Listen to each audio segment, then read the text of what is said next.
Hello, everyone. Becky Brett here with our Labyrinth Oracle card reading for the week of October 4th. What's the date? I just got back from Hawaii a few days ago from a retreat that was indeed magical and amazing. And so forgive my, I don't know, I'm a little bit flaky at the moment. I'm feeling a little bit flaky. I won't lie. Those of you who don't know me, I am an executive coach for Creative Souls. So I coach people who use their creativity to make a living. I help them when they are in the midst of a major life change and it's affecting their ability to work, or when they are about to launch something major and need some personal or team alignment behind it. And I also help people just reliably access their creative genius, because I know how scary it is when we have those moments that we're not feeling like we can access it. And when your livelihood depends on that, it's important, right?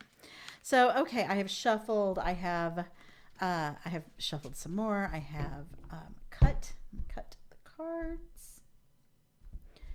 And let's see what we got. All right. So I have one fall out. So I'm gonna, but it's intense. So I'm gonna save this one for a minute and see what other cards show up, because I feel like this one may be a little bit more like I don't know. I just want to see where it fits in before I'm feeling a little bit attacked by it. So okay.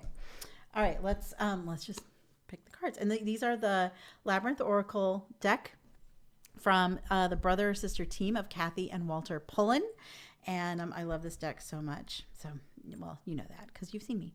All right. So first we have in the release position, and for those of you who don't know, I follow the mantra of the Labyrinth, which is release, receive, return. So in the release position, we have the map or wisdom. Let me just put that in front of my face. Let's see if we get a focus on that. There we go. The map. Then in the receive position, man, okay, this is going to take me a minute. We've got the Knight of Obelisks or Crusading. And then in the, let's see, in the, I'm like thrown by it. Okay. In the return or integration position, we have, okay, what up with this? Anyway, let me just show you the card. It's design or planning. Here's what I don't get. Okay, so design in the return position, the integration position, and the map look so similar, don't they? Like they look like they are basically the same card, but they have two different meanings. So let's explore this a bit. Also, okay, let me see what is on the bottom of the deck. Our anchor card is Crossroads or Possibilities. Ooh, I love this card. I also love it when there's no glare on it. Okay, some week I'll figure out how to do this without it being weird. There we go. I haven't figured out how to not be weird about it yet, but okay. So we've got Crossroads, and then I'll deal with the other card in a sec. Just give me a moment with these three. So this is a general reading.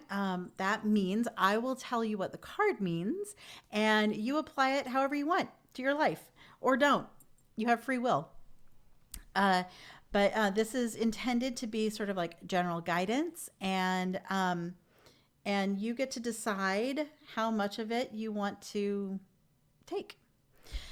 Let us start with releasing the map or wisdom. Now, one would think that it would be counterintuitive to let go of wisdom. But when I see this in this position, I think of approaching things with a beginner's mind. So it's almost like when you know too much. So however you approach this week, or whatever you have coming up this week, approach it like you're starting brand new, like you don't know anything. And just really approach it with that newbie sort of energy. I think that's going to serve you well. And it's funny I say that because I start my new job tomorrow. So maybe I should take my own advice. Then in the receive position. So we release, we receive, we're receiving the Knight of Obelisks, which is crusading. This is a hard card for me because one person's crusade, righteous crusade, is another person's pure evil. You know, like you might not be the good guy in someone else's story. And that can be hard to hear. So when this is coming in this position, the receive position, what I'm getting from it is to approach whatever is coming up this week with the passion of a crusader. So passion tempered with compassion. Okay. So compassion for what the other people might be needing to process through if you're starting something new or introducing a new idea. But stay passionate for yourself so that you can keep going and create the awesome thing that you're meant to create this week, or start creating the awesome thing. Then we get to the return position, and by return, it also means the integration. So how you integrate into your life. And we have design or planning. So what is it? What's that phrase about like goals are dreams with a plan? I probably butchered that. Someone correct me in the comments. I'm sure you will. But you'll want to make a plan, because without that, you're just wishing. And wishes have their place, but their place is usually in the inspirational phase of what you're trying to make, and not in the execution. So make a plan this week. It will serve you well. Now to this card that really threw me at the beginning, but now it's all starting to make sense. So I'm glad I held off, because I would have had a much different reaction to it. And this is the Seven of Arches, or sacrifice.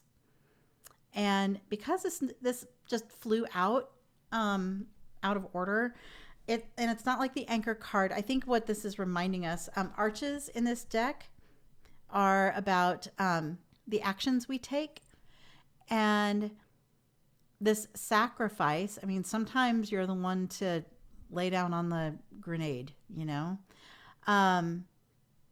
However, I don't want anyone to feel like they have to sacrifice themselves.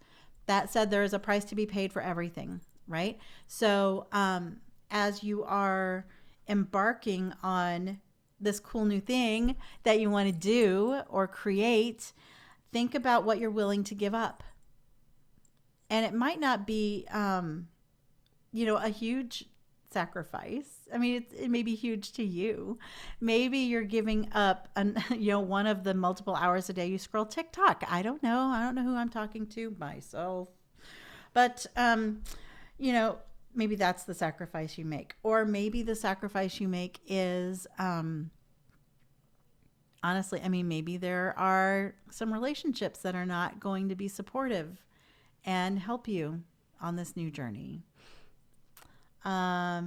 It could be any number of things, but before you actually start out, make sure you're willing to pay whatever the price is, and that the price is worth what you're going to get in the end.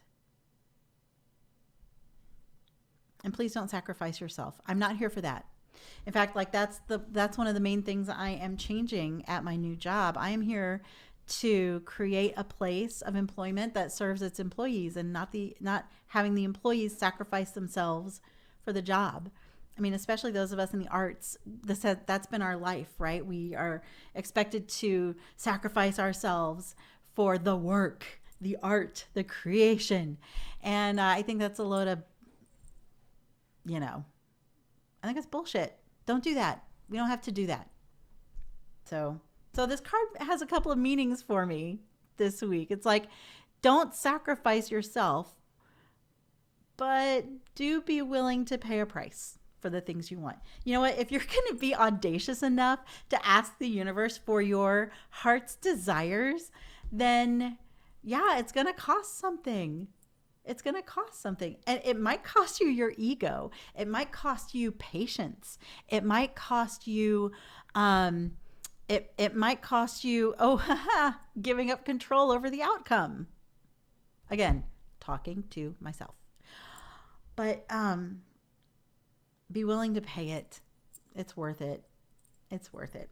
All right. Have that audacity. Live that audacious life. I love it. I'm here for it. I want to know all about it. Tell me in the comments what you have coming up this week and how this is resonating with you.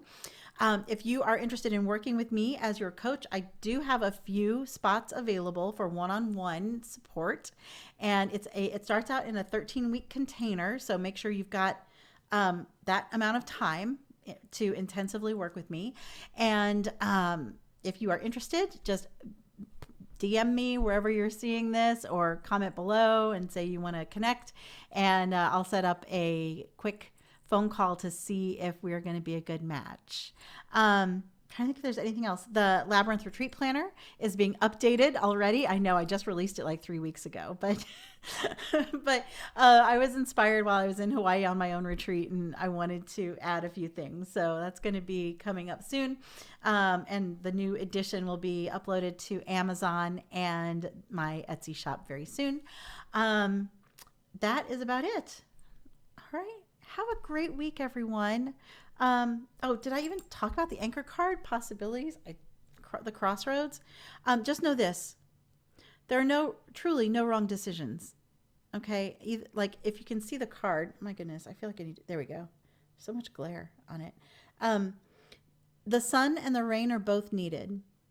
So there's not a wrong decision to make. And in the labyrinth of life, there are no wrong turns, no dead ends. You can't get lost in it. You're just moving forward, and the twists and turns all have their own meaning and their own beauty and their own thing to offer you on the journey. So try not to stress out about it. All right. Thank you so much for joining me here. And I can't wait to see through the comments what you are working on this week. Remember that you can lose yourself in a maze, but you can find yourself in a labyrinth. See you next time.